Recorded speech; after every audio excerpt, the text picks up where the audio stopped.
$50,000. Same number, same Tuesday, same wire confirmation email with the same font and the same timestamp. Two people, different zip codes, different childhoods, different relationships with the number they're starring at right now. 20 years later, one of them has $11,200 left. The other has $847,000. Same $50,000, same starting point. The difference was never the money. Person A is 29. He works in logistics, makes $52,000 a year. The $50,000 is a settlement, a workplace injury, 18 months of back pain, and an attorney who took 33% off the top. He thought it would feel like winning. It feels like getting paid for something he'd rather not have sold. He checks the balance 4 times the first day. He tells 2 people, then 3, then, because he's relieved and humans are bad at containing relief, 7. The first decision takes 11 days. He's been driving a 2009 Corolla with 190,000 miles and a check engine light that's been on so long he stopped seeing it. The car is a real problem. Transportation to work is not optional. He finds a 2021 Honda Accord, $28,400, certified pre-owned. He puts $18,000 down to keep the payments manageable, $312 a month. He calls it practical. He's not wrong. The car is practical. The $18,000 down is practical. What he doesn't calculate is what $18,000 deployed elsewhere would become in 20 years. He doesn't make that calculation because nobody taught him to make it. Balance $32,000. His mother calls on day 19, she needs $6,000. Rent, she doesn't say it's a loan, he doesn't ask. He wires it the same afternoon. He feels good about who he is for exactly 1 week. Balance $26,000. He opens a savings account at his existing bank.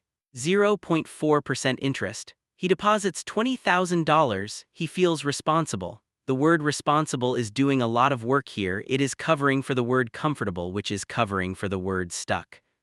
He takes a vacation, first real one in 4 years. Miami, 5 nights. He brings a friend. He picks up most of the tab because he can and because picking up the tab feels like a version of the life he always wanted to inhabit. $4,200 total. Balance $1,800 liquid, $20,000 in savings. 14 months after the wire, the savings account has earned $87 in interest. He's needed to pull from it twice, once for a dental emergency, once for a month where the math didn't work. The balance is $13,400. He doesn't touch it again for 2 years, he's proud of that. At year 5, it's $14,100. At year 10, it's $9,800. Life kept happening. Life always keeps happening when your primary defense is a savings account earning less than inflation. At year 15, the account is closed. He needed the money. The car needed work. The timing was bad. The timing is always bad when there's only one lever to pull. At year 20, person A has $11,200 in a new savings account. He's rebuilt it slowly, carefully, the same way he built the first one. He's 49 years old. He works the same job, different title. He doesn't think about the $50,000 often. When he does, he thinks he was responsible with it. He was. Responsibility and wealth are not the same thing, and nobody told him the difference when it mattered. Person B is 29. She works in marketing, makes $54,000 a year. The $50,000 is an inheritance, a great uncle she met 4 times, a probate process that took 8 months, and a check that arrived on a Thursday with no ceremony attached to it. She tells nobody. Not one person. Not because she's strategic yet, because she grew up in a house where money was a source of conflict and silence felt safer than conversation. She sits with the number for 6 weeks before she does anything at all. During those 6 weeks she reads, not personal finance influencers, actual primary sources. She finds a passage in a Vanguard research paper about the long-term performance gap between active and passive investing. She reads it 3 times. She opens a brokerage account on a Sunday night. She deposits $35,000 into a total market index fund. 0.03% expense ratio. She does not check it the next day. She sets it to automatically reinvest dividends. She treats it like a door she's locked and posted a sign on that reads, not for 20 years. She puts $10,000 into a high-yield savings account, 4.7%. This is her emergency fund. She calls it the moat.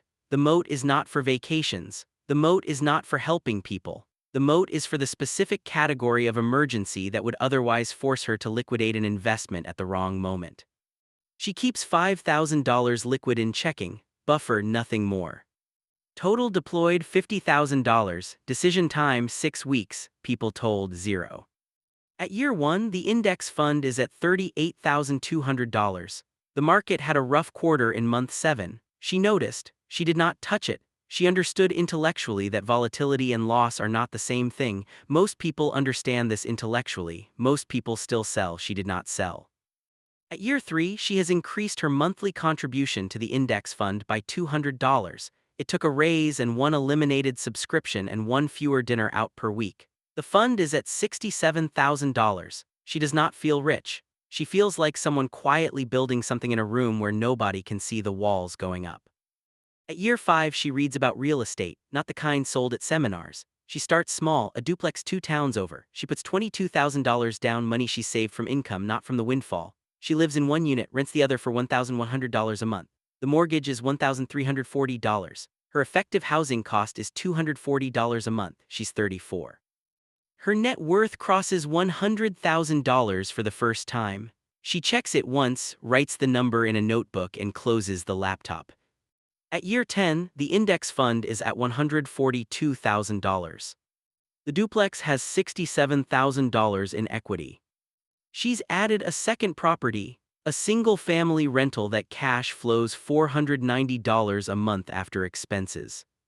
She has never told anyone the specific numbers. People know she's doing well the way you know a building is tall without needing to measure it.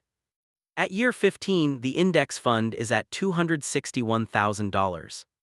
Combined real estate equity, $190,000.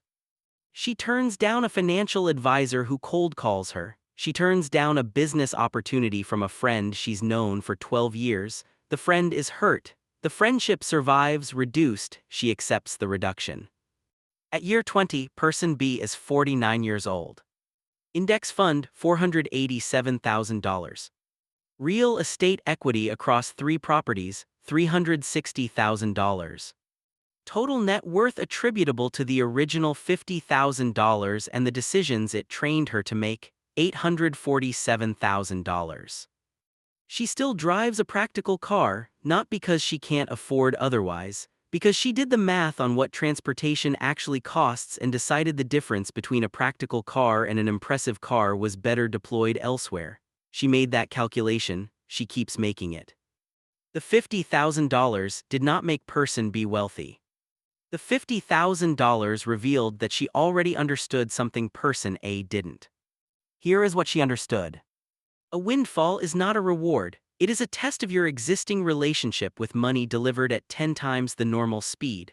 Whatever you were going to do with $5,000, you will do with $50,000, faster, louder, and with more confidence that it's the right call. The windfall doesn't change your behavior, it amplifies it. Person A wasn't reckless. Look at the actual decisions. A reliable car, a mother who needed help, a vacation after years of grinding, a savings account. Each individual decision was defensible, reasonable, human. The problem was architecture, not character. He had no framework for what the money was for before it arrived. So when it arrived, the framework got built in real time under emotional pressure with inputs from people who also had no framework. The money moved toward the path of least psychological resistance. It always does. Person B's 6 weeks of silence were not patience. They were construction. She built the framework before she touched the money. She decided what the money was for before it had a chance to become something else. She gave every dollar a specific job before it could volunteer for the wrong one. This is the only real difference between them. Not income, not intelligence, not discipline in the conventional sense. Framework before feeling. The windfall will come for most people eventually: an inheritance, a settlement, a bonus, a business exit, a tax refund that's larger than expected, a gift from someone who won't be here next year. It will arrive without instructions. It will feel like pressure dressed as opportunity. And in the first 72 hours, your existing relationship with money will make every decision for you fluently, confidently, and in the direction you've always gone. The only protection is to have already decided. Not when the wire hits, not when the balance updates, not when your mother calls on day 19.